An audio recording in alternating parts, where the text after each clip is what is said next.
లోకేష్ చెంచాగిరి చేస్తున్న తప్పేంటి?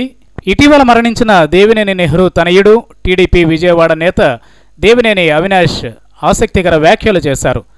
AP CM తనయుడు మంత్రి నారా లోకేష్కు తాను చెంచాగిరి చేస్తున్నానని, అందులో తప్పేమీ లేదని, చంద్రబాబు తర్వాత తమ లీడర్ లోకేషే కాబట్టి ఆయనకు చెంచాగిరి చేస్తున్నానని అన్నాడు. లోకేష్కు ఉన్న విజన్ రాష్ట్రంలో ప్రతిపక్ష పార్టీ నాయకుడికి గాని మరెవరికి గాని లేదని అవినాష్ అన్నాడు. రాష్ట్రాన్ని, ఈ పార్టీని ఏ విధంగా అభివృద్ధి చేయాలి, ప్రతి కార్యకర్తకు ఏ విధంగా అండగా ఉండాలనే లక్ష్యం ఉన్న నాయకుడు లోకేష్ మాత్రమేనని అన్నారు. లోకేష్కు అలాంటి సామర్థ్యం ఉంది కాబట్టి ఆయనకు అండగా ఉంటూ చెంచాగిరి చేస్తామని, ఆయనతోనే ఉంటామని, పోరాటం చేస్తామని, ఆయన ఏం చెప్పినా చేస్తామని అవినాష్ చెప్పుకొచ్చారు. వచ్చే ఎన్నికల్లో టీడీపీ తరఫున తనకు టికెట్ రాకపోయినా పార్టీ కోసం పనిచేస్తానని తేల్చి చెప్పారు.